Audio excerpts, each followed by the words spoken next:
Adobe just made Photoshop free inside ChatGPT. OpenAI dropped GPT 5.2 after going into code red mode. Satya Nadella flew to India, built an AI app live on stage, and announced Microsoft's biggest bet in Asia ever, $17.5 billion. Meanwhile, China just mass-produced 5,000 humanoid robots and this one does full-on kung fu. The CEO let it kick him across the room to prove it's real. But wait until news number 6, when the world's biggest military starts officially preparing for superintelligent AI. That changes everything. This week was absolutely stacked. Let's get into it.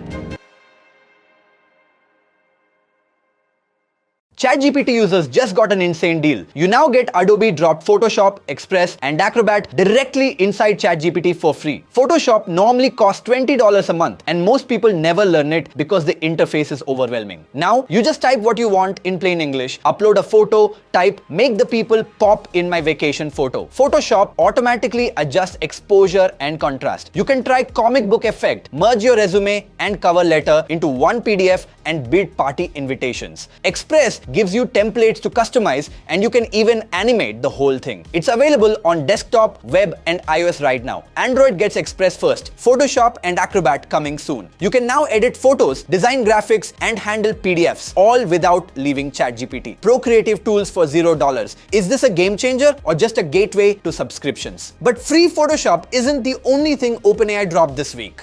OpenAI just dropped GPT 5.2. The model has 3 variations: instant for quick everyday stuff like writing and translation, thinking for the heavy lifting, coding, spreadsheets, presentations, long documents, and pro for the hardest problems where you absolutely need the right answer. The good news is OpenAI is giving you automatic model choice. You don't have to pick which version to use. This version is definitely better than 5.1. It makes 38% fewer mistakes. Microsoft has already integrated GPT 5.2 across M365 Copilot, GitHub Copilot, and Azure. With WorkIQ, Copilot can now reason across your meetings, emails, and docs to actually help with strategic planning.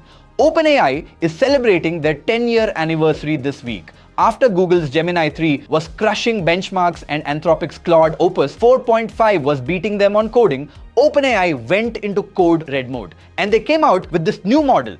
We've made a dedicated video testing if it's actually better than its competitors and what it can do. Check that out to see if code red was a serious wake-up call or just a marketing gimmick. AI just reached another level of accuracy. The pioneer of modern AI and co-founder of OpenAI, Andrej Karpathy, just dropped a project called LLM Council. It's a system where multiple AI models answer your question, debate each other's responses, and then one chairman AI picks the best parts and gives you a final answer. You ask a question, GPT, Claude, Gemini, and Grok all answer separately. Then they read each other's work without knowing who wrote what and rank the answers. The chairman takes all of that and writes one final response. The idea behind this is that one AI can hallucinate, but when 4 AIs peer review each other, the chances of that happening is way less. Karpathy says in his tests, the AIs consistently ranked GPT 5.1 as the best, but he personally preferred Gemini's shorter answers.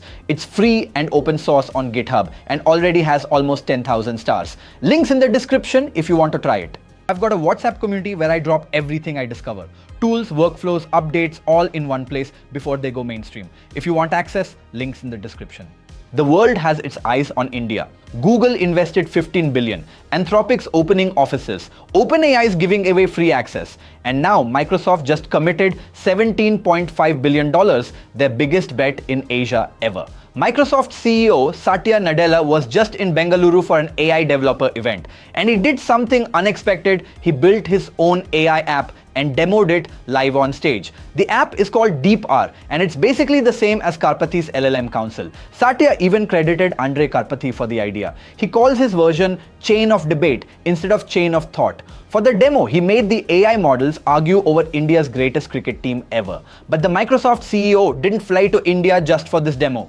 2 days before this demo, he met with Prime Minister Modi to announce that $17.5 billion investment. That money is going towards AI infrastructure, training 20 million Indians in AI skills by 2030, and building what Microsoft calls sovereign capabilities so India can run AI on its own terms. The AI giants are betting on India. But my question is, are we truly ready? While the world is fighting to build the best AI model, China is also doing wonders in robotics. AGI Bot, a Shanghai startup that's not even 3 years old, has mass-produced 5,000 humanoid robots. They've got 3 different models, one built for heavy industrial work, one that moves crazy fast, and another designed for manufacturing and logistics. These robots are already working, handling security, cleaning buildings, sorting packages. Another company named Engine AI showcased the capabilities of their T800 robot, and it's absolutely insane. This thing does flying kicks, spinning attacks, and full-on martial arts like it's straight out of a kung fu movie. People online thought the videos were fake. So the CEO literally suited up and let the robot kick him across the room to prove it's real. And they're now hosting an actual robot boxing match on December 24th. While everyone else is still making prototypes, China's already mass producing. They are not here to play. The country with the biggest military budget on earth are now preparing for AI. The USA officially ordered Pentagon, their headquarters of the entire US military, to start preparing for Superintelligent AI. The 2026 defense bill just dropped, and buried inside is a mandate to prepare for AGI. AGI, or Artificial General Intelligence, is AI that can match or beat human brain power at everything. The bill creates an AI Future Steering Committee. And this isn't some random panel. It's co-chaired by the Deputy Secretary of Defense and Vice Chairman of the Joint Chiefs, 2 of the most powerful people in the military. The deadline is April 2026. By then, the committee must be up and running. By January 2027, they need to share the full report to Congress on AGI threats and what America's enemies are doing. This is historic. The US government isn't treating AGI like science fiction anymore. It's a national security priority. When the Pentagon starts planning for superintelligent AI, that tells you how close we might actually be.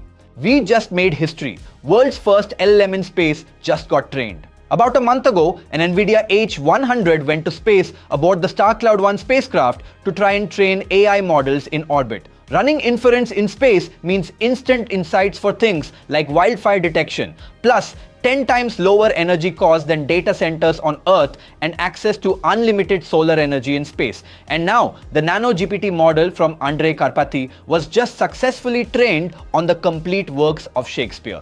They also ran inference on a preloaded Gemma model, and they're planning to try even more exciting models in the future. This is a giant leap, and the possibilities from here are endless. An A10 just dropped, version 2.0 beta, and it's not what anyone expected. No new features, no redesign, nothing flashy, just something for better security, reliability, and performance. Here's what happened. For 2 years, the N8N team has been waiting to make a bunch of improvements, but they couldn't because it would break people's existing workflows. So they found a solution. They built something called a migration report that scans your setup and shows you exactly what needs fixing before you upgrade. Now, they are shipping all those improvements packaged as 2.0. Your workflows might break if you don't follow the migration report process, so make sure to do that before you upgrade to this newer version.